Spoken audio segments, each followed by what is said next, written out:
Well, thank you, Shepard. And don't say the doctor didn't warn you. Now the man who zinged the president to his face, here and only here to say this health care law is kicking us all in the, well, you got the point. But then again, Dr. Ben Carson already warned you about it, didn't he? Tonight, the fast and furious reaction in Washington to one of the health care law's very principal architects, all but admitting it. I think we know it's going to be messy. There's going to be things that come up that are unanticipated. Well, you think it created a firestorm when Ben took on Barack? You should see what happens when the GOP piles on Jeff. Uh-oh, nurse, paddles stack this healthcare thing fading fast. Welcome, everybody. Glad to have you. I'm Neil Cavuto. And 10 months before the president's healthcare law officially kicks in, here's what happens when one of its chief architects fesses up. Congress just blows up.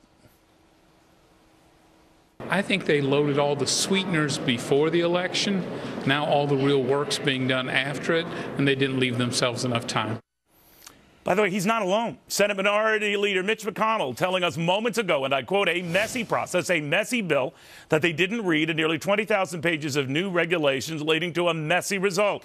Ditto, Florida Senator Marco Rubio saying, and I quote, as the true ramifications begin to apply over the next few months and next couple of years, we're going to see how truly messy and disastrous this program will be for Americans. So what's really up, Doc? Who better to ask than the guy who's suddenly become the nation's favorite, or at least most talked about, Doc? I'm talking about Dr. Ben Carson, who warned this could be a mess, and apparently, Doctor, a very big mess, even in the eyes of the architects who are now peeling it. What do you make of it? Well, you know, the fact of the matter is, it's the principle here. The principle is that the government has come in trying to take over 1/6 of the economy in order to be able to gain control of our lives. And of course it's going to be a mess. What does the government do that's good when it starts interfering with our lives? There are functions for the government. They need to remember what those things are and leave the rest of us alone. What they've discovered, Doctor, as you warned, and this is prior to your prayer breakfast meet and greet with the president, was that all of a sudden the goodies would be showcased up front, the problems would come later. The goodies were fewer than we thought, the problems many more than we thought, and the cost of this potentially much, much higher than we thought. How is all this kind of rolling out now? Well, of course, the reason that it was done in secret rather than in a transparent manner in which it was supposed to have been done is because there are so many bad parts of it. You know, there's so many obligations, so many new taxes associated with it. It's incredibly expensive. It was supposed to lower the cost. It has raised the cost of the premium for an average family in the neighborhood of $5,000. You know, this is a disaster. And the real question is, will anybody have the honesty to own up to the fact that this is a disaster and say, can we start over again? And can we do this in a reasonable way? And can we get the voices of people who actually know something about how to save money involved? You know, everybody agrees that health care reform is necessary, but it needs to be done the right way. Do you think, though, it's too late for that, Doctor, that this sort of medical ship has sailed? And despite all the problems, I don't see the administration trying to draw it back. And I know Paul Ryan and others like it want to rescind the whole health care program and start fresh, but that's unlikely. So given that distinct possibility, what are we left with? Well, see, I'm not as pessimistic as you are, because I think there is just a slight chance that maybe some people who have pushed this thing forward can stop for a moment, and instead of thinking about themselves and their own political agenda and their own political future, think about the good of the people and the good of America. I think there's still that slight possibility. It doesn't seem great, I admit, but it's possible, and it's something that we should work toward. Assuming that that doesn't occur, we need to be looking at all the legal possibilities that exist in order to save us from this financial disaster, which is pouring fuel on the fire, which is, you know, the incredible debt that continues to pile up day by day, which some people don't think is even a problem. Yeah, in fact, you were one of the first, certainly in the medical community, to join the two at the hip and say they're both interlinked and it's a big problem. But, you know, that got you invited to CPAC, where you very quickly became one of the stars of the show, particularly when you were talking about this. I want you to expound on this.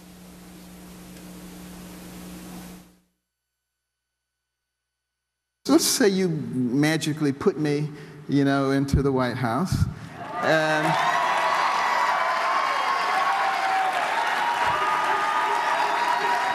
I think, Doctor, they like that idea.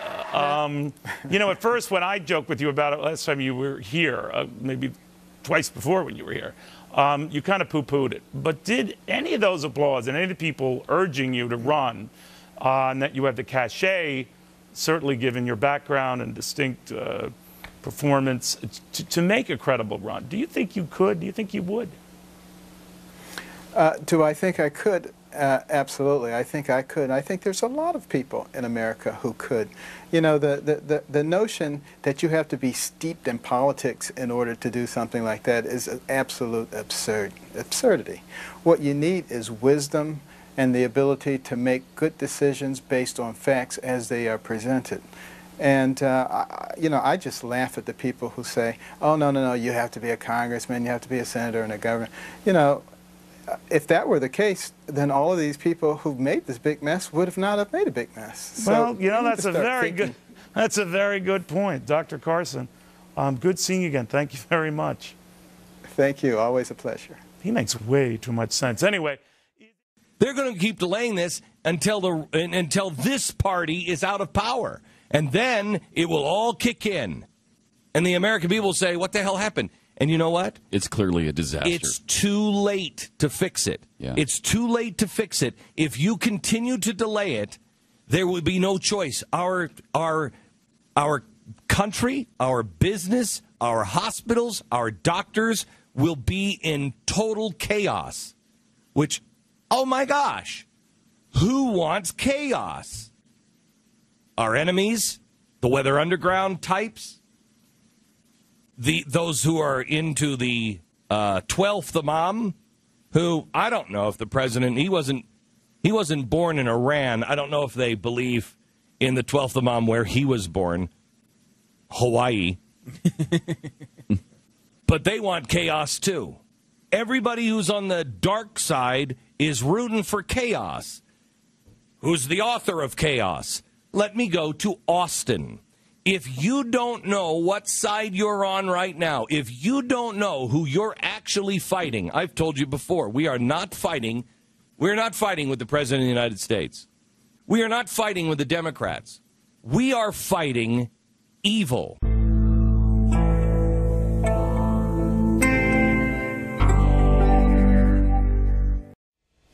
Well, don't you know, she was right. Sarah Palin's death panels are back. Only the government isn't calling them death panels, more like death tests, even though the government isn't calling them that either.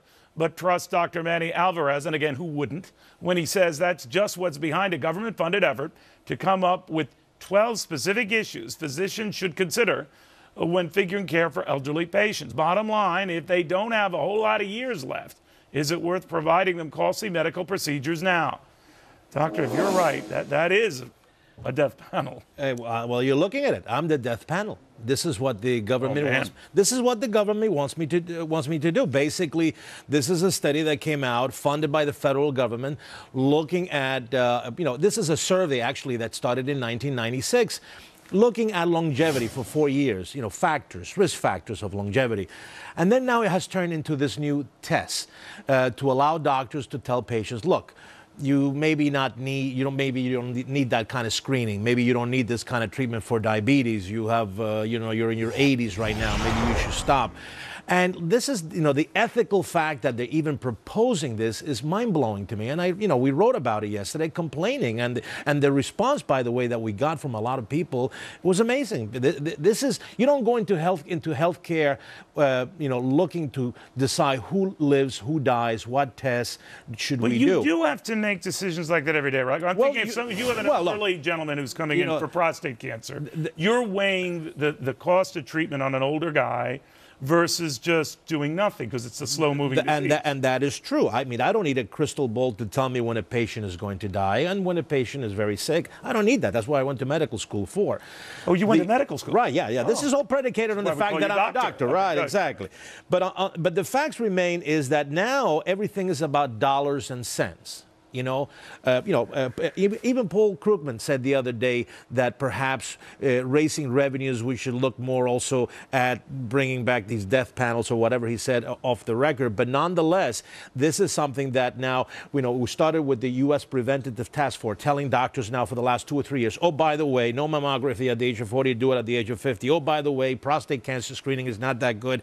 It is not cost effective. Oh, by the way, don't do cervical pap smear. All of this is predicated on what makes this different then, man? That they use a combination of factors? Now this is another layer. This is another layer. So everything is coming in steps. Everybody thinks that there's going to be a big panel and the federal government is going to say, oh, by the way, give me that file of Mr. Cavuto. Oh, nothing for him. It's not going to work like that. It's going to be in layers. And that's exactly how the White House would look at me and say nothing for him. Yeah, it's going to be in layers.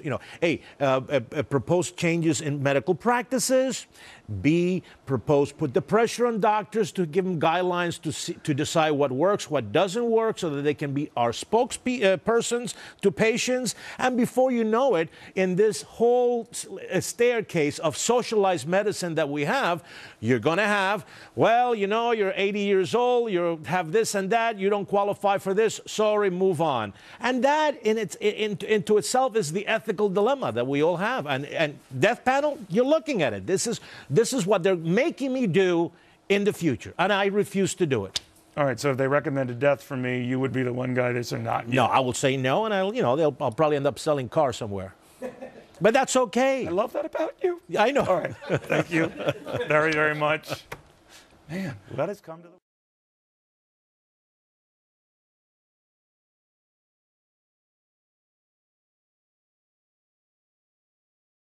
I will actually give you a speech made up entirely, almost at the spur of the moment, of what a candidate for president would say if that candidate did not care about becoming president. In other words, this is what the truth is, and a candidate will never say, but what candidates should say if we were in a kind of democracy where citizens were honored in terms of their practice of citizenship, and they were educated in terms of what the issues were, and they could separate myth from reality. In terms of what candidates would tell them. Thank you so much for coming this afternoon. I'm so glad to see you, and I would like to be president. Let me tell you a few things on health care. Look, we have the only health care system in the world that is designed to avoid sick people.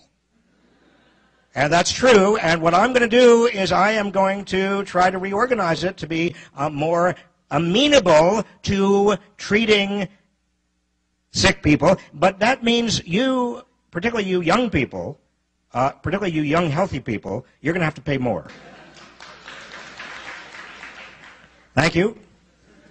And by the way, we are going to have to, if you're very old, we're not going to give you all that technology and all those drugs for the last couple of years of your life to keep you maybe going for another couple of months. It's too expensive, so we're going to let you die. I'm going to use the bargaining leverage of the federal government in terms of Medicare, Medicaid. We already have a lot of bargain leverage to force drug companies and insurance companies and medical suppliers to reduce their costs. But that means less innovation, and that means less new products and less new drugs on the market, which means you are probably not going to live that much longer than your parents. Thank you.